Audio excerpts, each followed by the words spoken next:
I am Rajan, Professor, Department of Audiology and Speech Language Pathology, Arabadavida Medical College, Pondicherry. In this video, we are going to see the diagnostic criteria for noise-induced hearing loss. We all know that exposure to noise of high levels will lead to hearing loss. Noise-induced hearing loss refers to a hearing loss caused by continuous exposure to high levels of noise or acoustic signal, any acoustic signal, over a period of time. Here we should understand that a hearing loss caused by exposure to sudden burst of noise is not noise-induced hearing loss.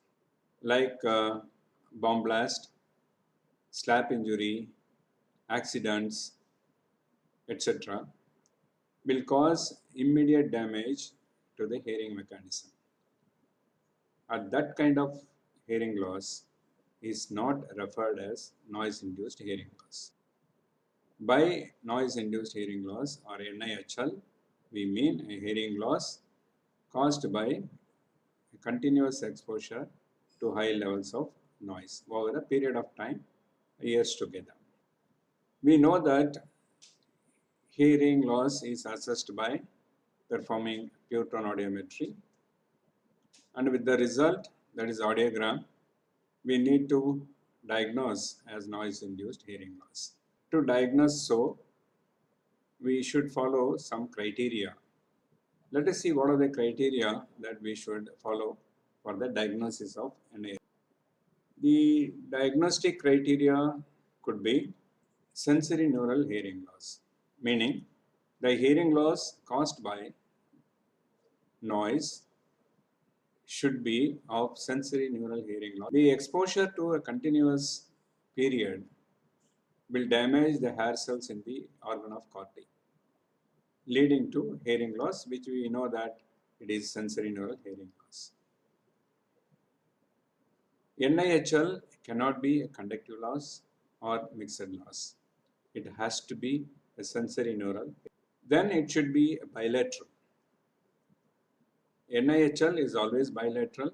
It's unlikely to be on unilateral. Very occasionally or in very remote conditions, we do find a unilateral noise-induced hearing loss. By and large, it is bilateral. And it should be symmetrical. The level of hearing loss or the configuration of the audiogram should be symmetrical on both sides. On one side, a different configuration.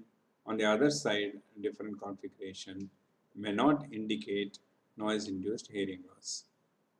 Like on one side you have high frequency loss, on the other side you have low frequency sloping.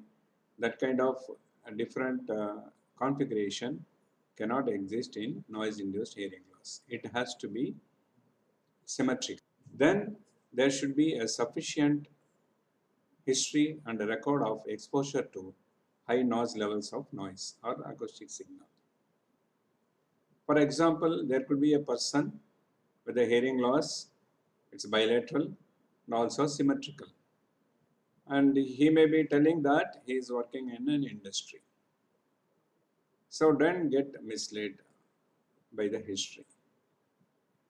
By working in industry, not necessarily that he has to be in the shop floor or where the machineries are working. He may be just a person working in the administrative office. He may just go to the office and come back home regularly. He may not have any exposure to noise, but he'll be telling that he's working in an industry. So you should have a sufficient record of exposure to high noise levels and the duration.